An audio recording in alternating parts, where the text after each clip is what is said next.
MsMalcolmHughes here. I know I've been gone for quite a while, but today I'm hopping in to give you a surprise book review. So I haven't said that I was reading this book. I actually just picked it up and enjoyed it, so I decided to come here and review it and to give you my full thoughts on it.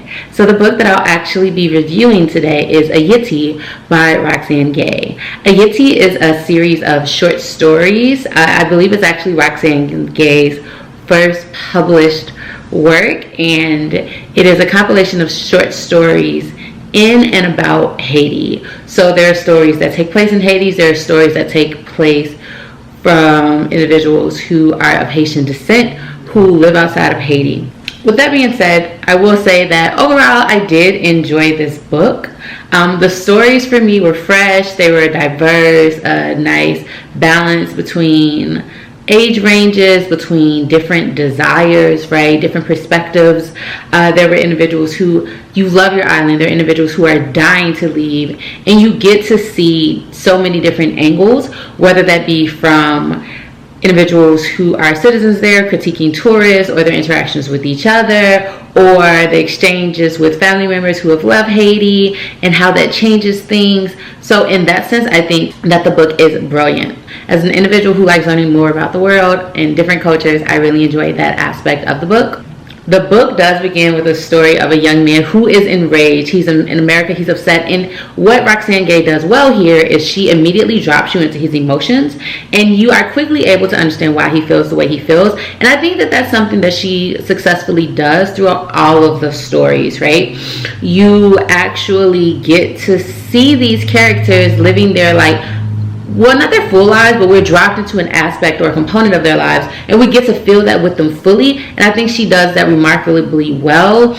I also love the fact that, again, just the range, right? Because she's telling the story of so many different people, and they just have so many different backgrounds, as with all of humans, right? So she does not try to pigeonhole anyone to fit a certain narrative or a projected outcome. So I think that is what really makes these stories enticing and intriguing, outside of the fact that you have these well-built characters and you have such dynamic storytelling.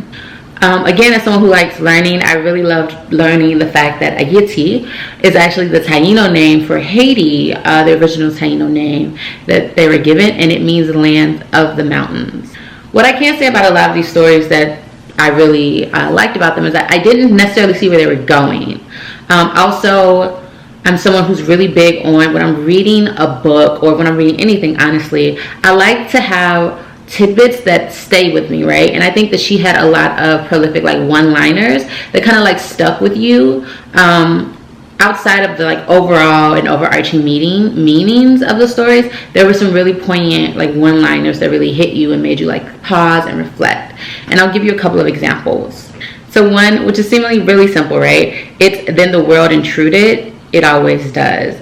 And that I love, so if you're reading it in context, yeah, that's nice because you know what she's saying. But when you take it outside of the actual story itself and you just have it, it can relate to so many different things, and that's what I like about it. Where I have no idea what is happening, I don't understand my role in it. For me, I think that that's something that hits often with life. I understand why that version of the truth suits you. He loved her as best a man whose wife loves another man can. It's just these moments where you're it really just causes you to pause and reflect, because life is never simple, right? It's always complicated and complex, and it's always multi-tiered and multifaceted. So you just stop and you reflect and you're it's so true. It's not simple, right? It's not black and white.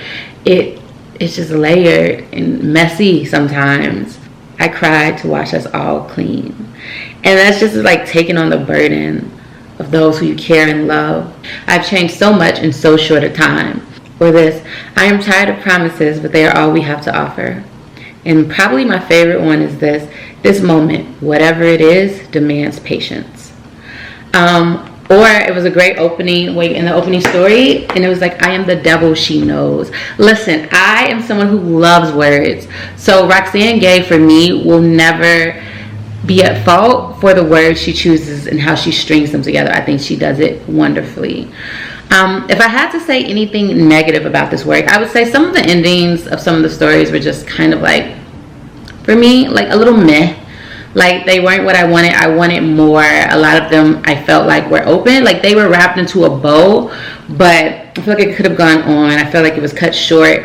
Or I just felt like it just lacked the factor for me. Like, you're like, yeah, okay, that's over. You wrap that up. But it didn't really stick with me. It didn't really, sometimes it even took away from the story for me. Yeah, like sometimes it would just be a little anticlimactic, in my opinion. However, I would say overall, if I had to give this book a grade of A to F, I would definitely give it a B. I think that the stories were really good. I think it gave you additional perspective. As common with Roxane Gay, not all of the stories will be easy. Not all of the stories will be pleasant. And what I mean by that is there will be trauma, there will be pain. You will be forced to go through it and experience it with the characters. But I think that sitting in that discomfort and knowing that pain and wrestling with it within yourself is something that makes us all better humans. It makes us all more empathetic humans. And I think that now, as well as always, it's just something that we always need. And to feel each other and to be able to relate to each other and have compassion for each other. So I think that outside of real life experiences, the arts, in this particular case, reading, really helps us understand others' perspectives. So for me, it's always going to be great because of that. But yeah, that is what I have for this book. I enjoyed it. I would recommend reading it. I am reading other books.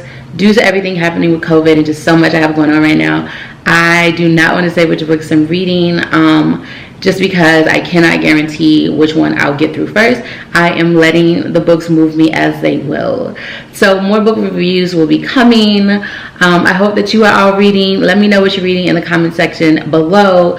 Maybe I'll actually check one of those out. I'm always looking for new great reads and love to converse with you all and talk about them. But as always, please do remember to give time and to have the best day of your life on purpose. And please stay safe. This is MsMalcolmHughes, and I am signing off. Take care.